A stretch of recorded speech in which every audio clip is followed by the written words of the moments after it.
طب يا جدعان احضرونا، دلوقتي لقيت مطعم لما طلبت منه سندوتش لقيته باعت لي سندوتش حرفيا يا جدعان اطول مني يعني بس عامل ازاي؟ فبما ان ده باين ان هو كلاود كيتشن ولسه بيبدا وبتاع، فيلا بينا بقى نجربه ونديله بقى ايه فيديو كده يكسر الدنيا كلها. ويلا بينا بقى نجرب مطعم ميلتو. واول حاجه معانا يا جدعان هو سندوتش سماش مش يا جدعان نضافه. بص بوكس السندوتش نفسه عامل ازاي. ايه ده؟ العيش بتاعه مختلف تماما عن العيش اللي احنا متعودين عليه في السماش. ايه النظافه دي يا جدعان؟ عايز اقول لكم ان تيست السندوتش ده عالي عالي. المشروم المحطوط نفسه فريش فطعمه حلو قوي. بصل متكرمل برده على الرايق جدا. خلينا بقى نخش على اللي بعده. ده سندوتش التشيكن وده اسمه سموكي.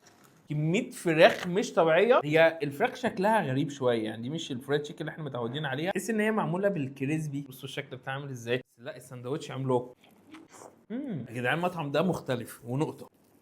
هي البريدنج اللي بره عامل شبه البانيه بس من القلب بتاعها، فهي فراخ حقيقيه مش معجون فراخ. طعمها جديد قوي على بقي بالنسبه لسندوتش فرايد تشيكن. فيلا بينا بقى على السندوتش الطويل يا جدعان، وده اسمه بيج بوس. وبصوا يا جدعان السندوتش عامل ازاي. سندوتش في السنبله منه جدا. بيفكرني قوي بالماجنم والحاجات دي، فاهمين قصدي؟ التتبيله بتاعت الفراخ فعلا مختلفه، انا اشهد له بده جدا. بص عشان ما انساش صح، هسيب لكم الصفحه بتاعت ميلتو دي في الكومنتات تحت. هنخش بقى على اخر شنطه معانا، ودي فيها ساندوتش وعلبه فرايز. ده يا جدعان ساندوتش كبده بس ابن ناس. كميه كبده كويسه قوي. تحس ان هو عامل كبده فاست فود، والله ما بهزر. طعمها حلو